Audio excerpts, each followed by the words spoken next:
৭১-এ বাংলাদেশের বিরুদ্ধে পাকিস্তানের সশস্ত্র বাহিনীর গণহত্যার অভিযোগে দেশটির কাছে আনুষ্ঠানিকভাবে ক্ষমা চাওয়া সহ অমীমাংসিত ৩টি বিষয়ের সুরাহা চেয়েছে বাংলাদেশ। দুই দেশের সম্পর্কের মজবুত ভিত্তির স্বার্থে অমীমাংসিত বিষয়গুলোর সুরাহা হওয়া জরুরি। আজ বৃহস্পতিবার ঢাকায় অনুষ্ঠিত দুই দেশের পররাষ্ট্র সচিব পর্যায়ের বৈঠকে বাংলাদেশ এই বিষয়ে জোর দিয়েছে, আর পাকিস্তান এই বিষয়গুলো সুরাহার জন্য আলোচনার সদিচ্ছা ব্যক্ত করেছে। পররাষ্ট্র পর্যায়ের বৈঠকের বিষয়ে মোহাম্মদ জসিমউদ্দিন সন্ধ্যায় পররাষ্ট্র মন্ত্রণালয়ের সংবাদ সম্মেলনে কথা বলেন।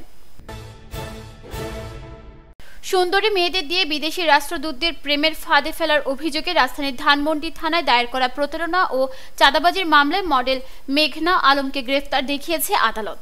বৃহস্পতিবার সকালে তাকে আদালতে হাজির করা হয়। এরপর মামলার তদন্ত কর্মকর্তা তাকে গ্রেফতার দেখানোর জন্য আবেদন করেন।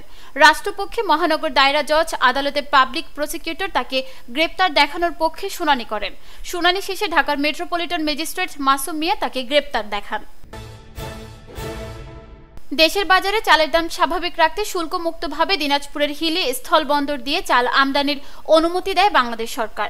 এ কারণে গত কয়েকদিনে এই বন্দর দিয়ে রেকর্ড পরিমাণ চাল আমদানি হয়। তবে মঙ্গলবার থেকে চাল আমদানি বন্ধ হওয়ার খবরে হিলি স্থলবন্দরে পাইকারিতে দাম বেড়েছে কেজিতে 4 থেকে 5 টাকা। এদিকে চালের দাম বাড়ায় বিপাকে পড়েছেন ক্রেতারা। মানবতার পক্ষে এক অনন্য দৃষ্টান্ত স্থাপন করলেন চট্টগ্রামের সিটি কর্পোরেশনের মেয়র ডাক্তার শাহাদাত হোসেন। মধ্যপ্রাচ্যে যুদ্ধবিধ্বস্ত ফিলিস্তিনি নাগরিকদের জন্য ব্যক্তিগত ফান্ড থেকে 12 লক্ষ টাকার আর্থিক সহায়তা প্রদান করেছেন তিনি। আজ বৃহস্পতিবার ঢাকার বারিধারায় ফিলিস্তিন দূতাবাসে বাংলাদেশে নিযুক্ত ফিলিস্তিনের রাষ্ট্রদূত ইউসুফ এস ওয়াই রামাদানের হাতে আনুষ্ঠানিকভাবে এই সহায়তার চেক তুলে দেন তিনি। চেক হস্তান্তরকালে মেয়র বলেন, ফিলিস্তিনের নিরীহ জনগণ দীর্ঘ সময় ধরে জুলুম, নিপীড়ন এবং মানবাধিকার লঙ্ঘনের শিকার। একজন মানবিক নাগরিক এবং জনপ্রতিনিধি হিসেবে আমি মনে করি এই সময়ে তাদের পাশে দাঁড়ানো আমাদের নৈতিক দায়িত্ব। এই সহায়তা চট্টগ্রামের জনগণের পক্ষ থেকে ফিলিস্তিনের জনগণের প্রতি ভালোবাসা এবং সংহতির প্রতীক।